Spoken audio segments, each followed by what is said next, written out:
Today we're talking to Maverick, who is a catering operations coordinator at the AEG Sydney Arenas.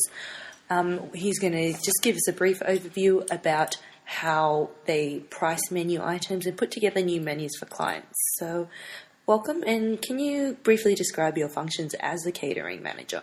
Sure. My primary job is to liaise between clients and chefs for functions, coming up with various new menus as well as our stock levels for the building.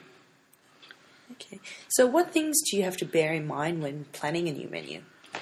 A big thing that we have to keep in mind is a client's budget, as well as dietary requirements and the style of service that they want us to provide, i.e. do they want a buffet, a cocktail, or a full table drop or alternating table service.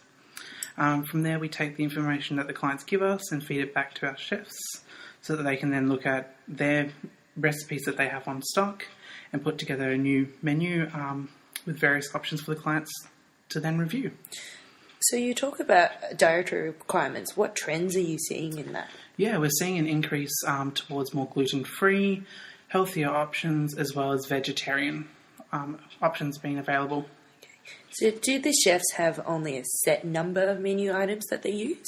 No, we don't always use our set menu items. We do have a range of recipes that we have on file.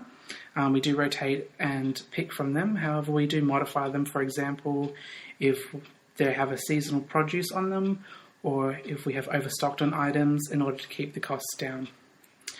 Sometimes we also have clients that come to us and want a specific menu item. The chefs will then have to follow this recipe or design a new recipe for that event.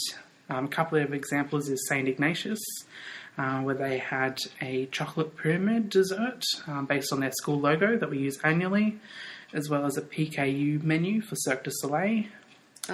What is a PKU menu? Yeah, PKU was something that we hadn't heard of before Cirque du Soleil. It was a low-protein menu option.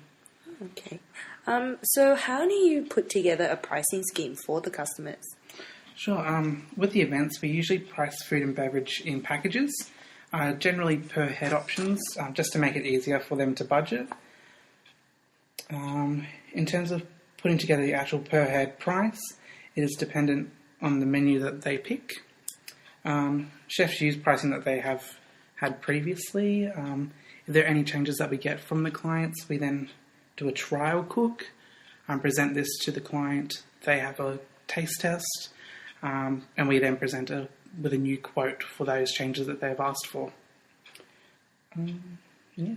Okay, so just finally, any tips do you have for creating new menus for a client? Give them a range of options to choose from. For example, multiple protein options. Keep in mind seasonal produce and food types and dietary requirements, which are becoming more and more apparent. It's something that you'll need to be more aware of in the future.